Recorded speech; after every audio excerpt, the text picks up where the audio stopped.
Hi Matrix and welcome to Was a Matrix. My name is Looney and today we'll be assisting you with your final exam prep for Maths Lit. All you need to do to get your questions and comments through to us is search for Was a Matrix on all of our social media platforms, as well as hit us up on our WhatsApp line.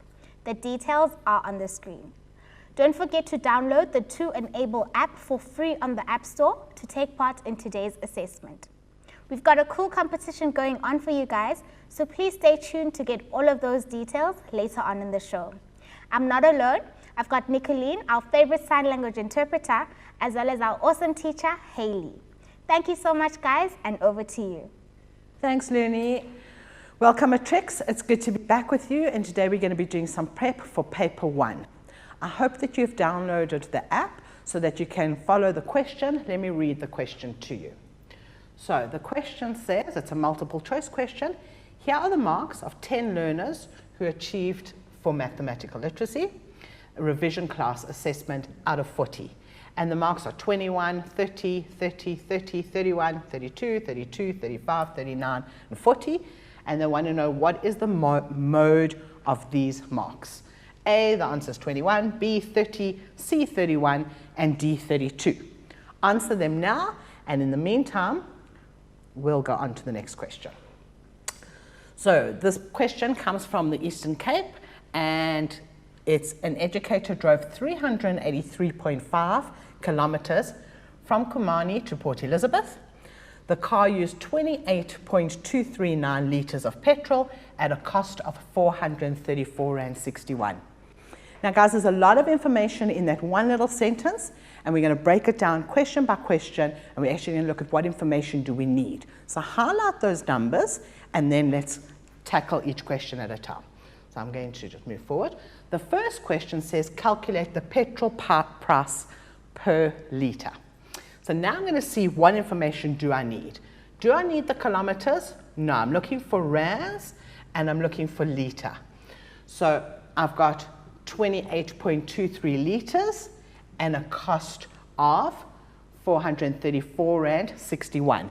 So that's my rand and my litres. So I'm going to write those out. My rand is 434.61, and the number of litres I had was 28.239. I don't want you to round off any of these questions, any of these numbers, until the very end of your calculation. So if they give you 3, 4, even 5 decimal places, just keep them in your calculations. Right, now I want to know how many rand per litre. So I'm looking for 1 litre, and how many rand is that? Now when I do this calculation, I'm going to do it on the side here, I'm going to change colours. Okay, I'm going to take my 434 Rand 61, and I'm going to divide that by 28.239. Let's get our calculator out. So we got 434.61 divided by 28.239. Again, an answer of 15 Rand 39. So my answer is 15 Rand 39. Now guys, remember that money is 2 decimal places, so you must ensure that you have 2 decimal places after the decimal. Now we've answered that question. Let's move on to the next question. The next question says, determine the average distance traveled per litre. So now I'm looking for kilometers, and I'm looking for litres. So once again, I'm going to look at my text. So now I need my kilometers, which is 383.5. And the number of litres was still 28.239. One more hint that I have for you is if you can use the facts that they gave you rather than something you've calculated, it's always safer, just in case you've made a silly mistake. So in this case, we've been given the kilometers and the petrol, so we're going to use their numbers. And now we're looking for how many kilometers per litre. So I want my 1 there, my question mark there. Let's change our colors. So we're now going to take my 383 5, and I'm going to divide that by 28,239. Okay, get my calculator out. Clear the calculator. So I've got 383,5 divided by 28,239. It's also a good idea for you to get into the habit of checking on your calculator that you've actually typed in the numbers that you want. You know, in an exam situation, it's very easy to miss a number or to just type in the wrong number. So just check that what's on the calculator is in your book, and I press equals, and it's 13,58.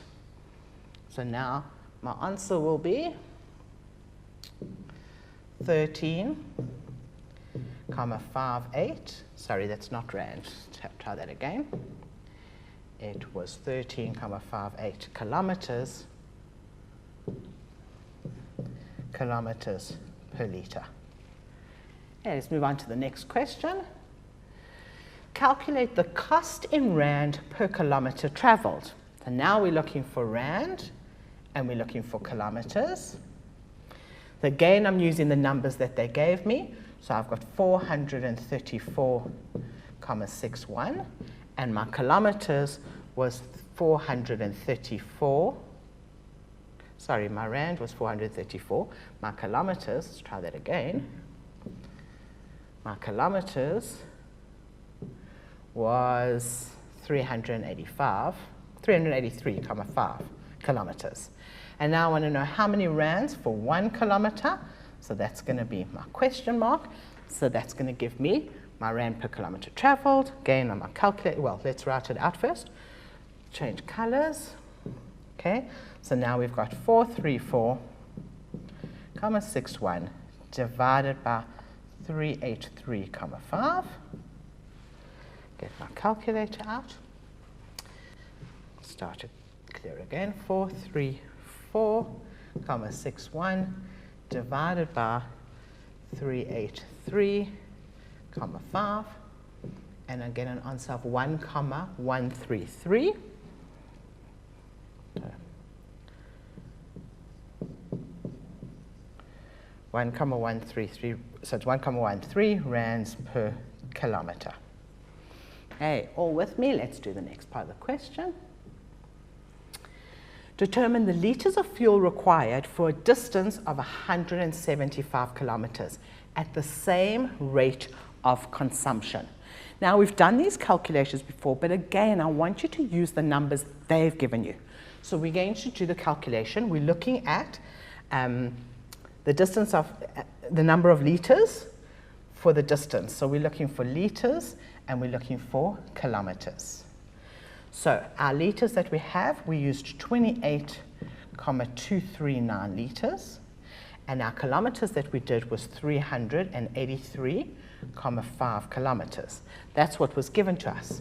Now we've got 175, actually I'm going to change colours here. I've got 175 kilometres. That's want to know how many litres that will be. I'm going to write it out fully like that.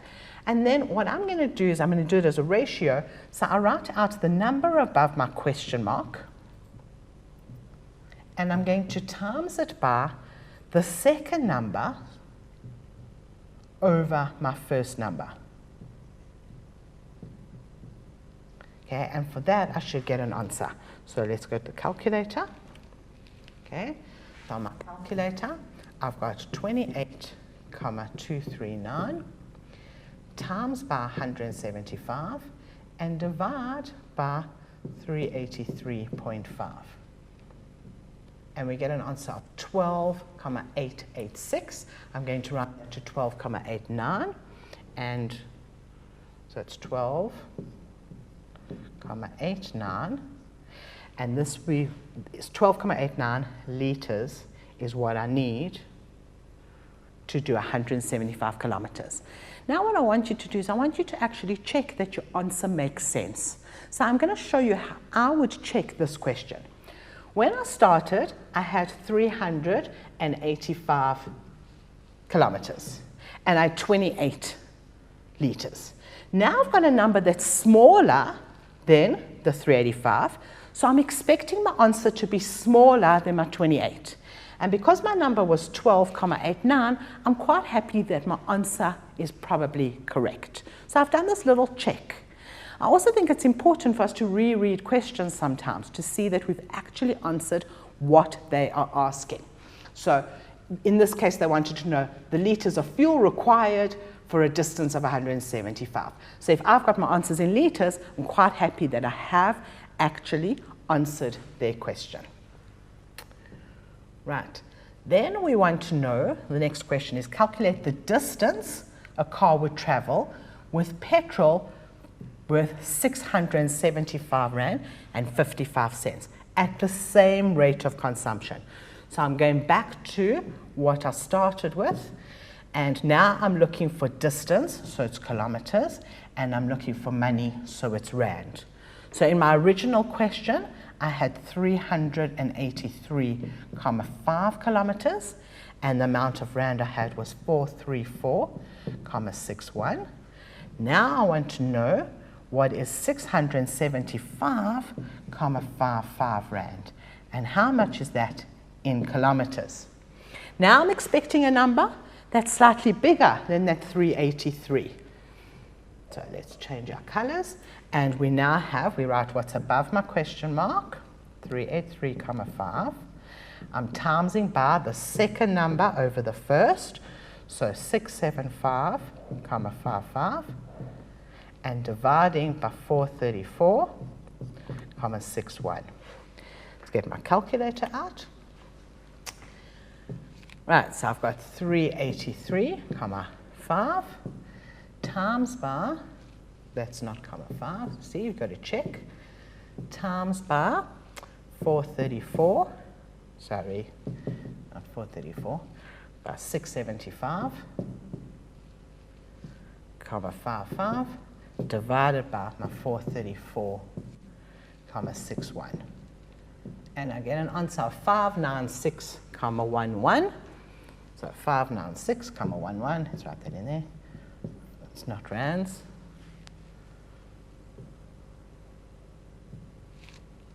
Sorry, it's not rands.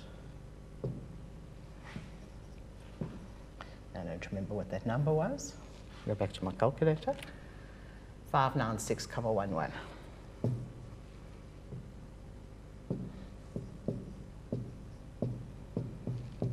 And that was the distance, so my answer is in kilometers.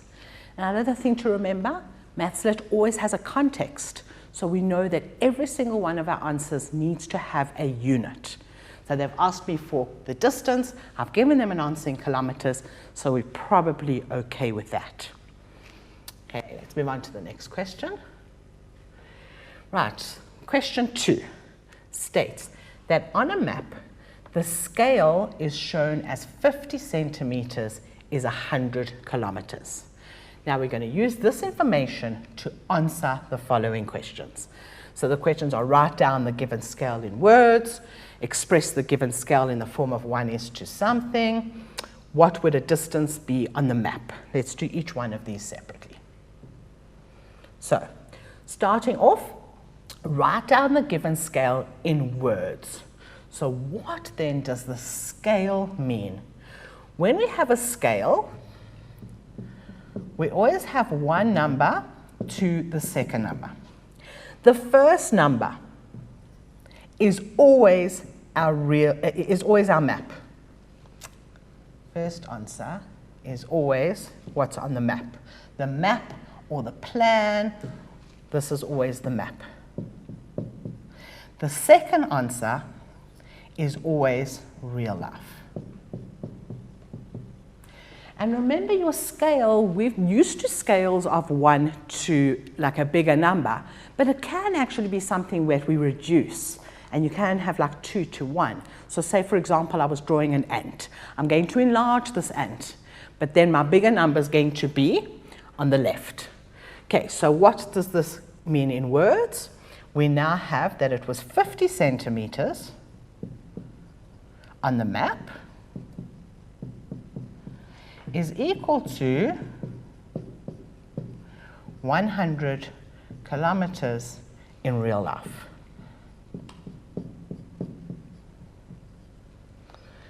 Okay, let's see what our next question is. Express the given scale in the form of 1 is to ... Okay, so this is something that comes up very, very often. I've seen it in most of the last papers, so you need to understand this. So we're going to write out our ratio that we have. We've got 50 centimeters to 100 kilometers. What's very important here is that we always have, our scale ratio is always the same units. So the first thing I'm going to do is I'm going to convert my 100 kilometers into centimeters. Now, I'm going to show you on the side here, I'm going to do it in a different color, just quickly how I convert. So I'm going to start with kilometers, meters, centimeters, and millimeters. I'm going to put them right here. I write out all those values from the biggest that I can think of to the smallest. Then I take a different color and I fill in 1 0, so I'm filling in from the right, 2 zeros, and then 3 zeros. Okay, and then I take a color, we'll take the same color, and I'm going from kilometers to centimeters. So I know I need to multiply. I need to multiply, and I put a 1 and count how many zeros there are. So there are 5 zeros. There are 5 zeros there. So I'm going to take my 100,000 and times that by 1 with 5 zeros. So we end up with 1 with 7 zeros.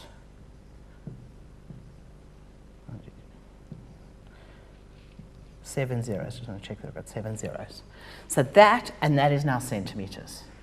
And now I'm looking for 1 is to how many? So now a different way we can look at the ratio is we're dividing that by 50 to get to 1. We're going to do the same thing here. We're going to divide by 50.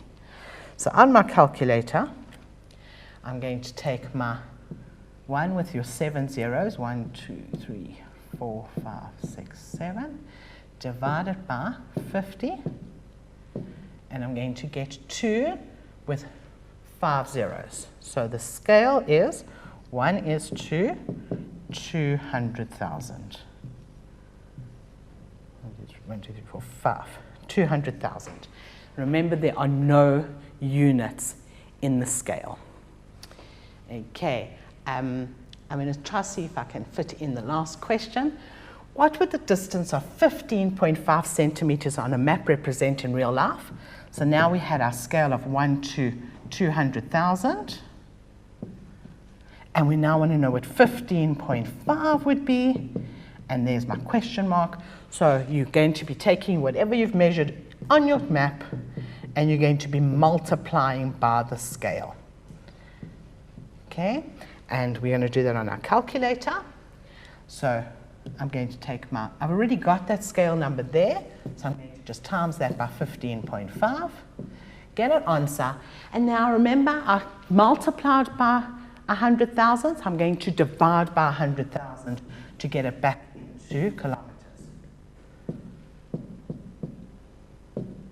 And it gives me 31 kilometers. Okay, it's 31 kilometers.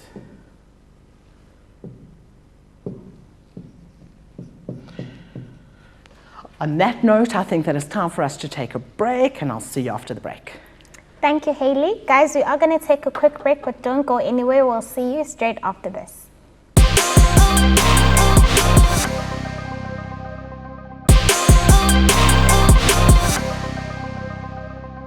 We're back from the break, guys. I hope you are still enjoying the show. If you've just joined us, we are doing your final exam prep to help you with the upcoming exams. If you're someone who's constantly running out of data, then this next competition is just for you.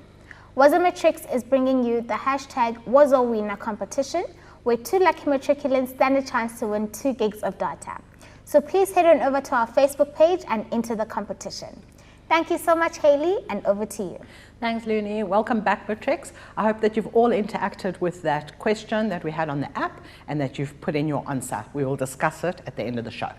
Let's move on to the next question that we have, also coming from the September paper. So now we've got Andile runs a travel agency and deals in tour packages. A mathematical literacy student drew up an income and expense graph that's shown below to help Andile determine the break-even point for his business. And they give you the formula. So the formula used for expenses and income. Expenses is 2,000 Rand plus 500 times the number of tour packages. And the income is 1,000 Rand times the number of tour packages. So let's go analyze our graph. So whenever you get a graph, even before you actually read the question, just look at the graph, see what information you can get, and you'll probably guess at some of the questions they're going to ask you. So when looking at this graph, we can always see from our heading what it is, and we were told it's the income and expense graph for the tour business. We've got our income and expense in Rand on this axis, okay, going up in thousands. We've got the number of tour packages on this axis, and that's going up in twos. And then we can see we've got two different graphs. So we've got our income graph, starts at 0, ends at like 9,000, and our expenses starts at 2,000 and ends somewhere at about 6,500. So that's analyzing the graph. We can see that this is the point of break even. I'm sure they're going to ask us that. So first question was, determine the number of tour packages at the break even point. So let's go back to that graph. I told you they're going to ask us this question. Okay, so we're looking at this. They want to know the number of packages. So it's important that we go from the graph where it breaks even. That's where the two graphs are equal. Break even, your income is equal to your expenses. You're going to draw a line going down to the axis, and you're going to read the value there. So the number is 4. Let's go fill that number in. So the number is 4. But I just want to add here, the break even is actually where your income equals your expense. Just so that we remember. Then we're going to go on to the next question. Our graph again. Determine the income if 8 tour packages are sold. Now I'm going to go back not to the graph, I'm actually going to do this calculation, and then I'm going to check it on the graph. So my formula that I had was income was 1,000 Rand times the number of packages. And I'm going to just substitute in the values into that equation. So my income is 1,000 Rand times by, they wanted 8 tours, so my answer is 8,000 Rand. Now I'm going to go to my graph and I'm going to double check that I actually have this correct. So now I'm going from my graph up to the graph, remember it's the income graph, and then I'm going to go across, missing a line somewhere there, and I see that it's 8,000. So I've got my answer correct, and I've done the calculations. The next part says the income received is VAT exclusive.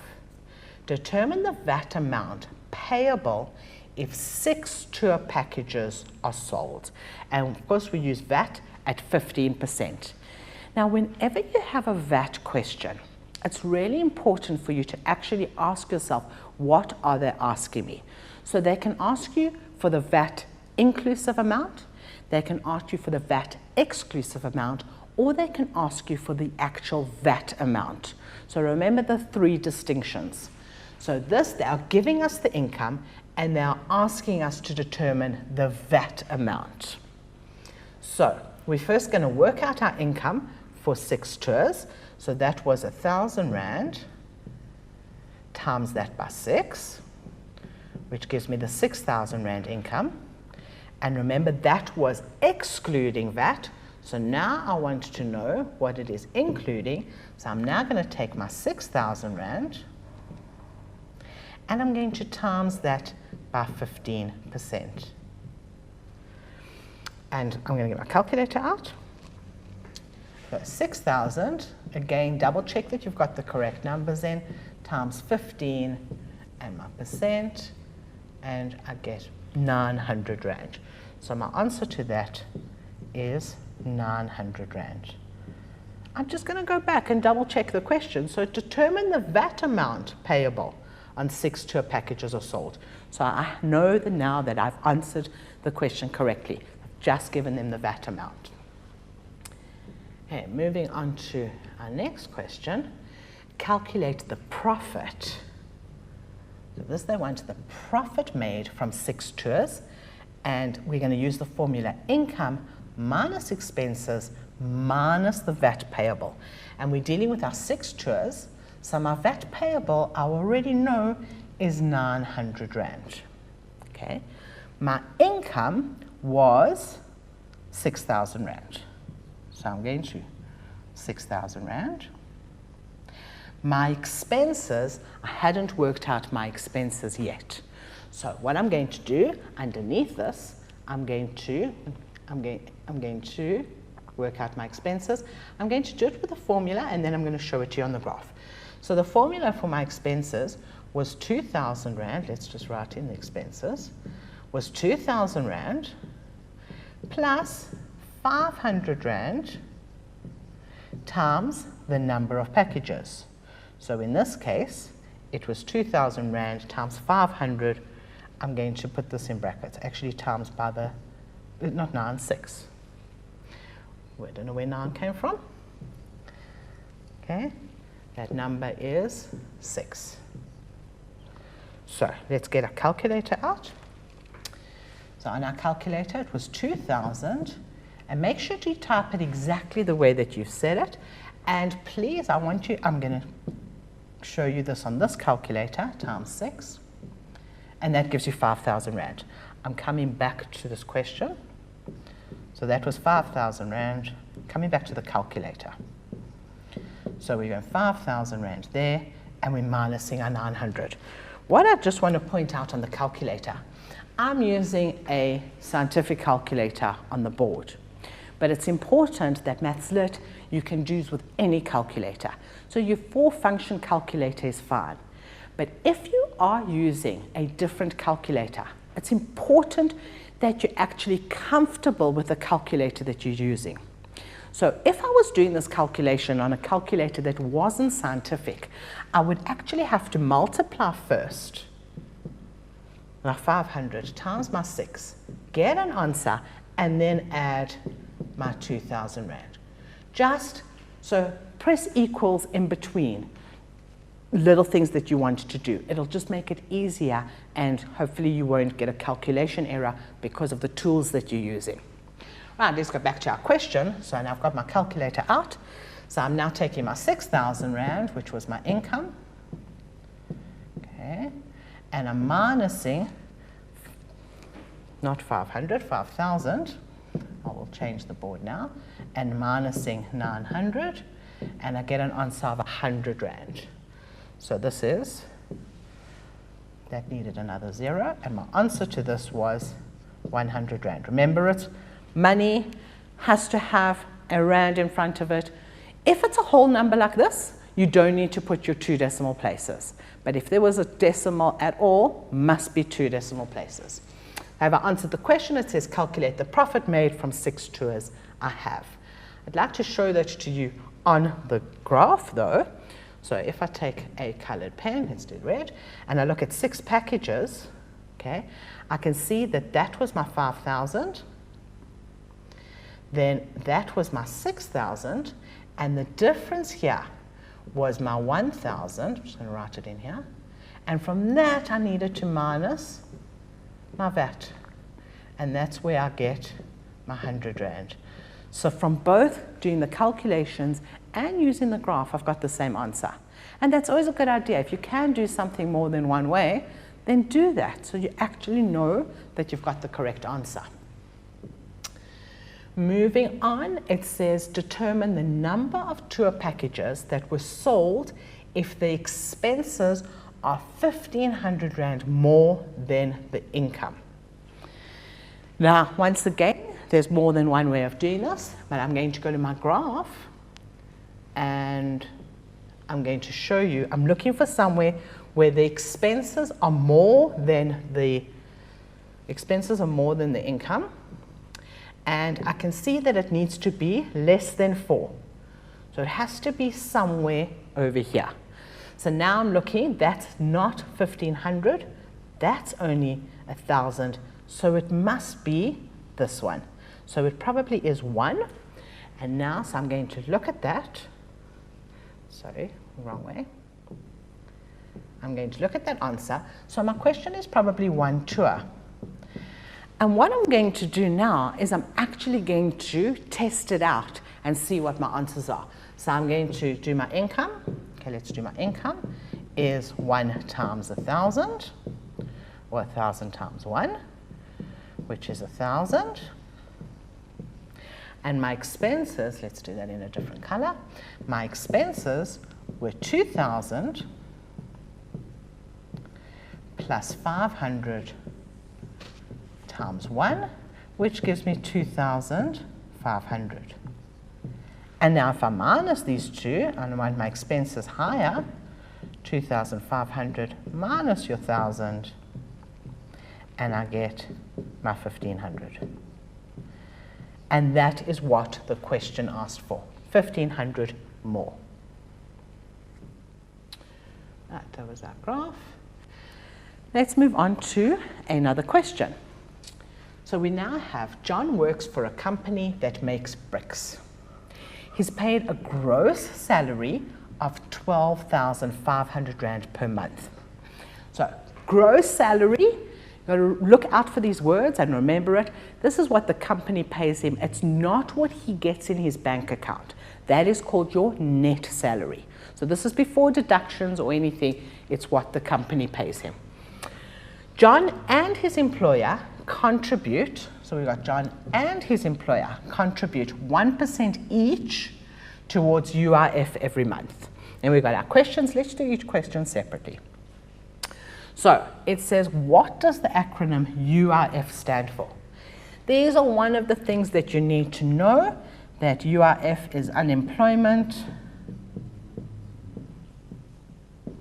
insurance fund. Okay, it's important that you know some of these acronyms. The second part of the question says calculate the total UIF contribution by both employee and employer for the period of 1 year. So there's a couple of key characters that we need there, key information. So both employee and employer, period of 1 year, and the total. So I'm going to find some space.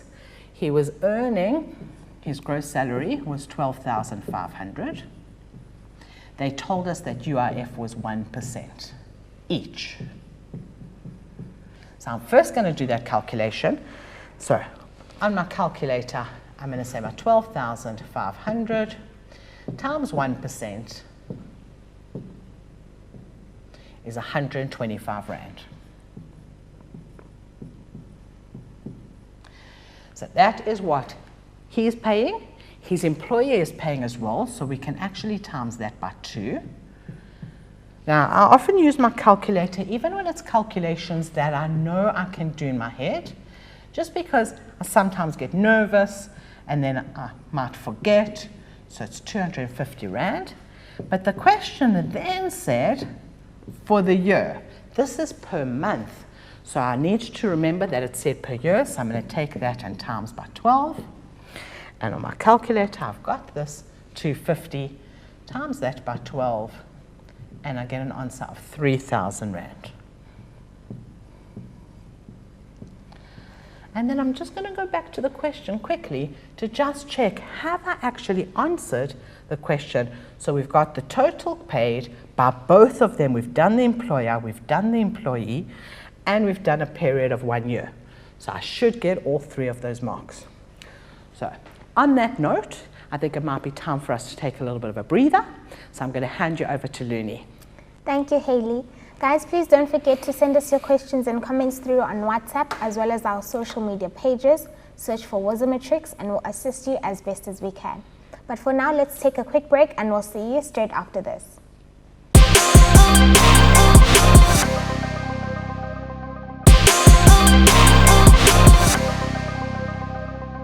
Welcome back from the break, guys. I do hope you're enjoying the show. we are doing your final exam prep just to get you ready for those exams. Thank you so much, Hayley, and over to you. Thanks, Looney. Welcome back. Now let's see what other questions we got for you today. So our question says, Latawa bought a 750-gram tin of coffee for his family. Study the diagram below and answer the questions that follow. Once again, as I said, when you've got a diagram, study the diagram first and then go on to the question. So let's look at our diagram. We've got a cylindrical coffee tin, tells us that. We've got a diameter of 125 millimeters and a height of 190 millimeters and our weight of 750 grams. Now, as soon as I see a calculation of this, there's a few things that go off in my head, like bells that go off, and I basically say to myself, are they in the same unit? So I always like all my measurements to be in the same unit. So I'm going to check my 125 is in millimeters, my 190 is in millimeters, that's perfect. Then I also know whenever I've got a cylinder, somewhere along the line they're going to ask me for the radius. So I kind of like to do that calculation first, but I think I'm going to leave it for now. I'll explain why now. Because the first question says, write down the dimensions of the radius. Then explain the meaning of the term volume, calculate the volume, and they give us our formulas. So let's do each one at a time. So first question says, write down the dimensions of the radius. So I'll go back, my diameter was 125. So I'm going to write that in. My diameter was 125 millimeters. My radius, don't forget, is my diameter divided by 2. So I'm going to quick revision of what the circle looks like. Our circle from the center to the outside, from the center to the outside is a radius. And let's change colors. So from the outside through the center to the outside is a diameter. So not exactly in the center, but that's the theory. So my 125 divided by 2, I'll do that on my calculator. On my calculator, I've got 125 divided by 2 gives me 62.5. So 62.5 millimeters. The next part of the question says, so diagram again, explain the meaning of the term volume. I don't think I'm going to write this, I'm just going to explain it to you. So remember, your volume is a three-dimensional shape and it is the space inside the shape. So volume is always 3 dimensions and it's a space inside. Actually, maybe I should just write this. So space inside a 3D shape. Okay, the question says calculate the volume in centimeters cubed of the cylindrical coffee tin. And then they tell you that you may use the formula. You've got pi times radius times height. You might remember this formula as pi times radius squared times height.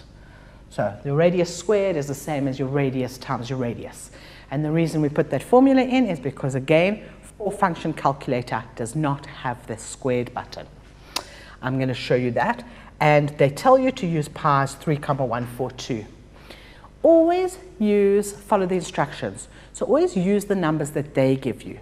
So although if you are using a scientific calculator, you have the pi button, please rather use 3,142. Okay? It makes it easier for your examiners. So let's see what our volume. We needed it in centimeters cubed.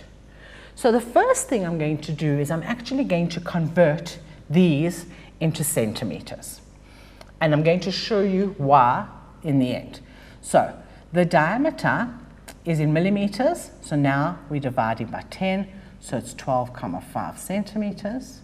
But remember, I need my radius. So that was 62,5. My radius was 62,5 millimeters. So now I'm going to, in centimeters, it's going to be 6,25. Don't round this number off.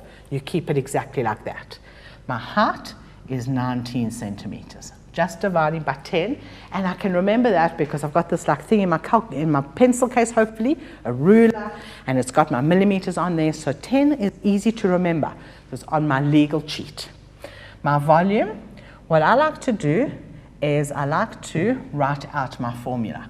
So my volume was pi times R times R times H. And they asked me to use 3,142 times my radius of 6,25 times my radius again and times by my height. Just going to write it underneath here, times by 19. So on my calculator, let's get my calculator out. It was 3,142 times 6,25 times 6,25. Okay, check, always check, left out my decimal, times by 19, and I get an answer of 2331,95. I'm writing that in here, 2331,95. I just want to double check that I actually wrote that out correctly.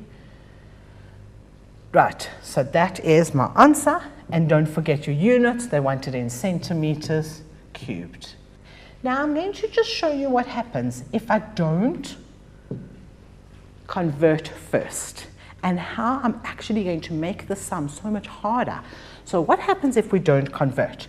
My volume is still 3,142 times by 62,5 times by 62,5 times by 190.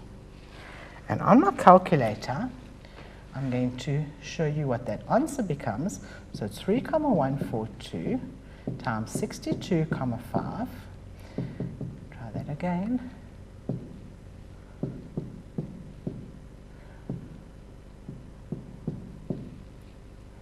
Keep leaving out numbers. Good thing I'm checking. Times 62,5 times 190. Okay, and now I get a number of 2331953.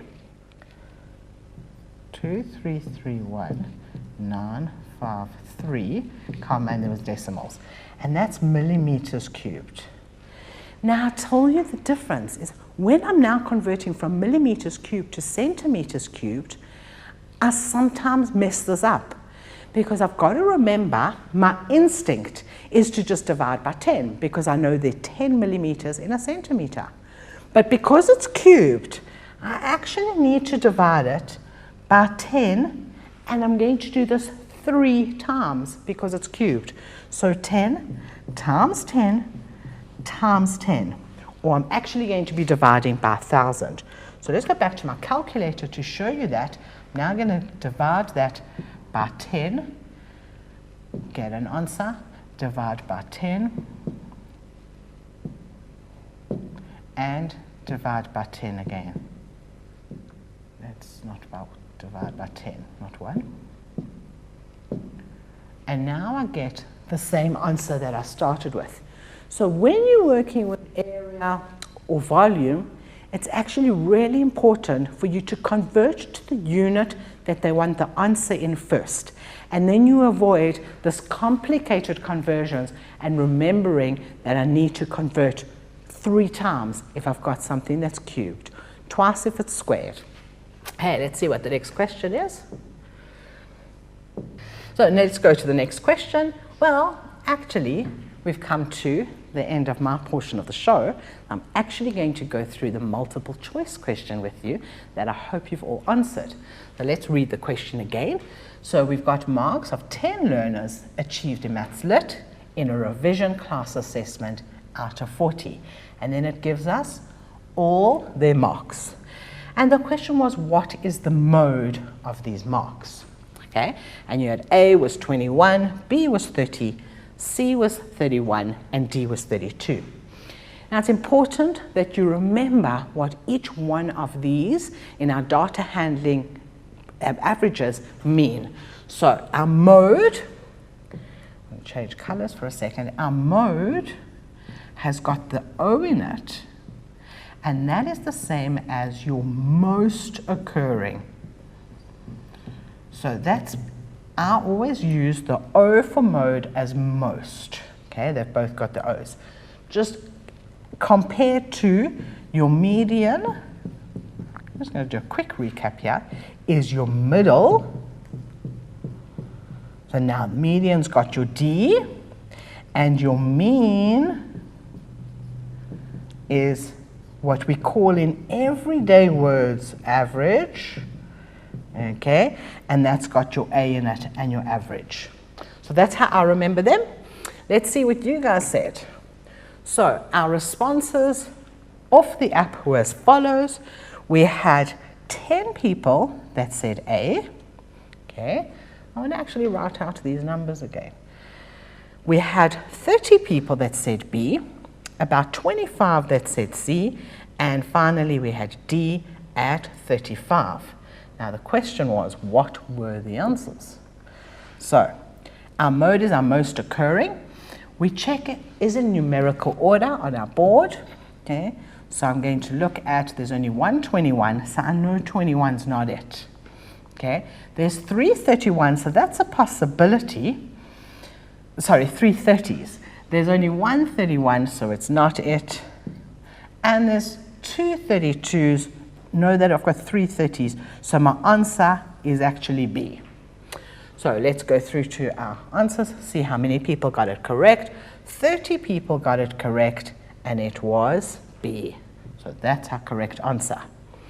And I think that what it comes down to is just reading the question carefully, and especially if you have to put data into order, it's important that you have the correct numbers and just reading it correctly. So I have a feeling that those that said D actually looked for the middle number. Right. On that note, I just want to give you the last few hints that I have for you for the paper. First of all, I want you to say good luck. I want you to remember to read your questions carefully. I want you to answer the questions, and then I'd like you to, if you've got time, go back and reread the questions. Remember, Mathslit has got a context, so you always need to include a unit in your answers. I want you to go to bed early and sleep well. Okay? Don't try and cram during the morning of your exam. Trust that you have done enough by the night before. When you wake up in the morning, take it easy. Be kind to yourself. Read your questions carefully. There it is again. Use your calculator. Make sure that you're actually very familiar with your calculator, so that you've been using the same calculator to practice that you use in your exam. Make sure it's the same. And remember that every single step of your calculations, everything that gets put onto your calculator, everything that you type in, I want to see in your actual answer. So show all working. I'm going to add this for you. Show working. All steps. Show working. Show unit. And remember your rounding and rounding correctly. And finally, check your answers and make sure that your answers actually make sense. And then what I say to all my kids is actually try and enjoy the paper. This might be the last time that you're doing Mathslit. Well, you've actually got paper 2, but just enjoy it. Take whatever you can out of it. And on that note, I'm going to say good luck again, and I'm going to hand you over to Looney. Thank you, Hayley. Matrix, I hope you guys did enjoy the show. Everything of the best for the exam, as Hayley has said. Use our resources to prepare for your exams and just go into it with confidence, and remember you will ace the test if you do prepare yourselves. Congratulations to all of our competition winners who will be announced on our Facebook page after the show. Don't forget to check out our schedule on www.wazamatrix.co.za, and if you missed any of our shows, they are available on our YouTube channel as well. Thank you so much, guys, from me, Looney, Nicolene, and Hayley. Goodbye.